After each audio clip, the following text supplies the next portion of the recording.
What's up guys, welcome. Please sit down and get ready for a boatload of artistic wisdom to be dumped into your empty brain. This is 6 tips that every beginner artist should know. Now, even if you've been doing art for a long time and you feel like you're some kind of art god, just calm down, okay? Sit your little butt down and watch this video because there might be some things that you have missed. Anyways, Unk is not messing around today, so let's get into it. Number 1.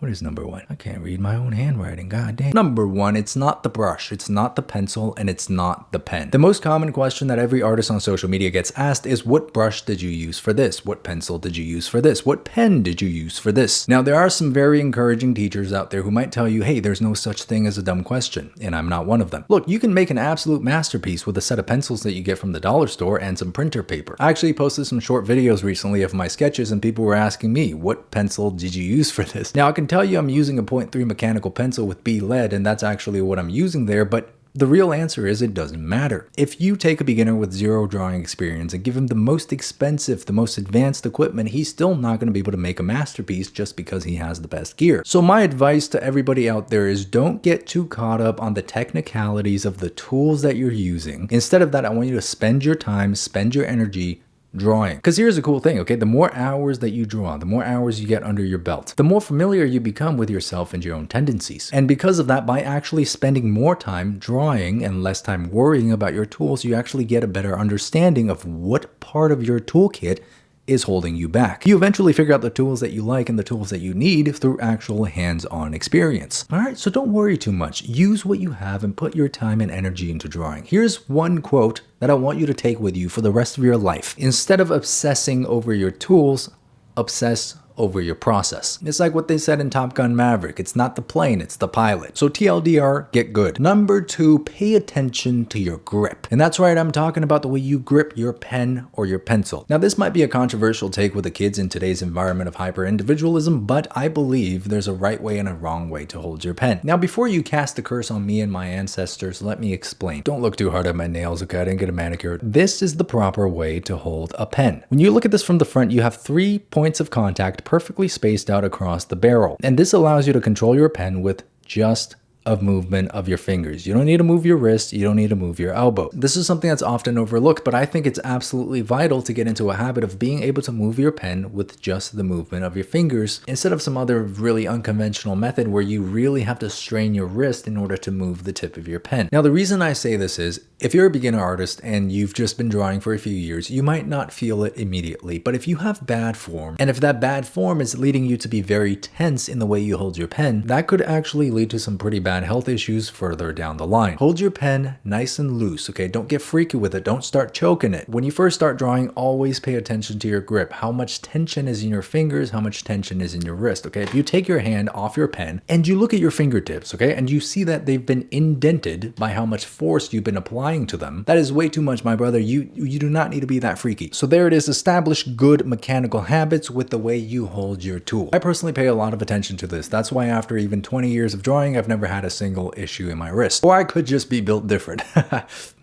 Number 3, don't overwork your pieces. This is actually something that I learned like 5 years ago. And it's just one of those things that I have to constantly remind myself. I used to spend way too long on my drawings. I used to spend a lot of time just going over the same small details over and over again. I don't know exactly what it was, but I think as artists, we all have like that little bit of perfectionist in us. And sometimes you get so lost in a drawing and you're like, man, this thing just doesn't look quite right. And you just keep going over it and over and fixing it and over and over and over again. And before you know it, it's been 8 hours, and the drawing from 8 hours ago versus the drawing now probably doesn't even look that different. Now, that is a problem, okay? We have to remind ourselves to stop that. Because when you're hyperfixating like that, you're not learning. Here's a little graph, okay? All your learning's happening at the start. It's going up, up, up, up, up. And the deeper you get into the details, the more your learning starts to taper off. You're getting diminishing returns. It's one of those traps that we all end up falling into at some point that just takes so much time and energy away that we could have used on actually absorbing more useful new information. So the way I personally dealt with this was I always set limits for how long I want to work on a piece for. It could be a time thing. You could set a time for maybe under 5 hours, or you could say something like, I'm going to just finish this painting within the next 3 days. And if by day 3 you're still hyperfixating on some kind of issue issue in the painting, just remind yourself, hey, my time is up and it's time to move on to the next piece. Another reason that this is important to me is when I look at a piece that I might have overworked on, I feel like it loses some of the magic, it loses that looseness, that like spontaneity in the brushstrokes. You start to kind of lose the fingerprint of the artist, so there is beauty in imperfection. And the next time you find yourself chasing absolute perfection, remind yourself of that. Tip number 4, get your face out of the paper, get your face out of the tablet, step back a little bit. Now, I'm not just saying this because I'm like a father who cares about your vision. I'm saying this because it's actually a very viable way to escape and pull yourself out of that tunnel vision that you start to develop when you've been working on the same piece for a very long time. And stepping back is a figure of speech. It could actually look like a number of things. For example, if you're drawing in a sketchbook, hold that thing out at arm's length, okay? Look at it from far away. See what you notice about your drawings. Try to look for the big picture. If you're drawing on a tablet and you're zoomed in a lot,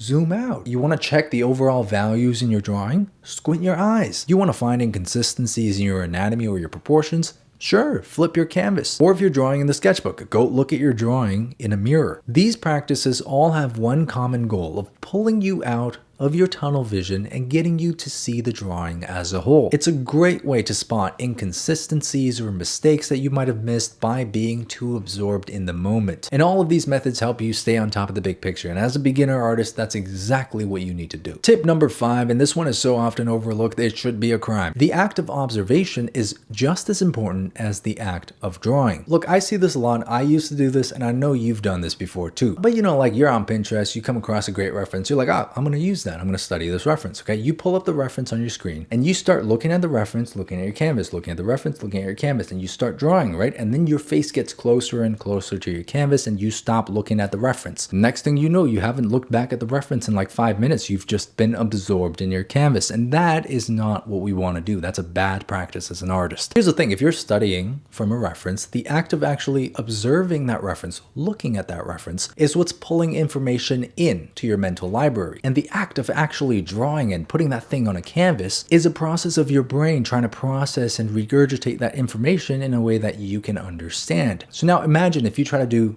the step of drawing without the step of actually observing, but you're not going to learn shit. You're not going to absorb anything. You're like a wet sponge. The water is not going into your holes. There was this one sentence that a Chinese art teacher spoke to me when I was just a young little man that I've literally always kept at the back of my mind. And that is, during the drawing process, you should spend just as much time looking at your reference as you do looking down at your own drawing. And I think that really drives home the importance of actually taking your head up from your canvas and observing your subject. So remember that, okay? Remember that Chinese wisdom. And when you become an art god yourself, I want you to pass that on to the next generation as well, okay? That quote needs to be immortalized because it's so good. 10 out of 10. What, wrong video. And last but certainly not least, this one's especially important in today's day and age of instant gratification. Practice patience in your learning. Be patient with yourself. When you're actually trying to study and improve in your art, try to put your heaviest focus on one thing at a time. I find this to be just so important because art is one of those things where when you're trying to just draw a simple portrait, there's like a million different things screaming at you. There's anatomy, there's perspective, there's values, there's color theory, and within each category, you've got like 10 different subcategories, and it's just overwhelming. When I was learning art in Chinese art schools when I was younger, they actually taught us to do graphite drawings first before we did any colors. Like very boring graphite sketches of simple plaster shapes. Why, you ask? Well, because you're taking away a lot of the complexity and getting you to really just dive deep into this one subject of values. And once you grasp it, okay, now we can add in some colors. Now we can start working on still lifes. A little bit more complex shapes. Now you're adding colors on top of your values, but you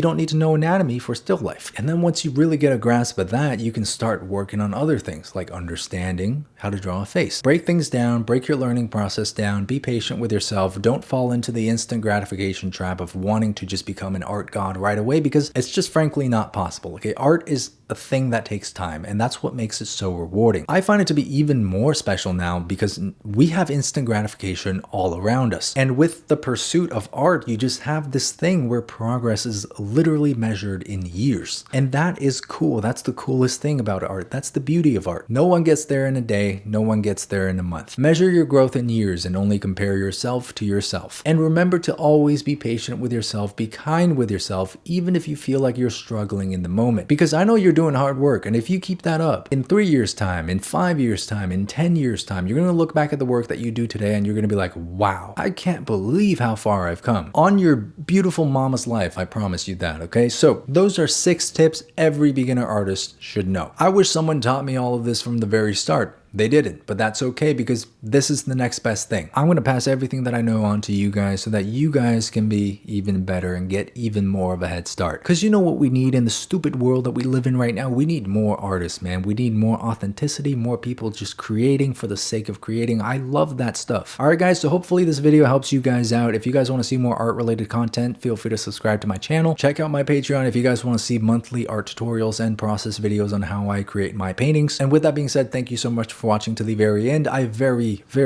bigly appreciate you being here. And I'll see you guys on the next video. I love you.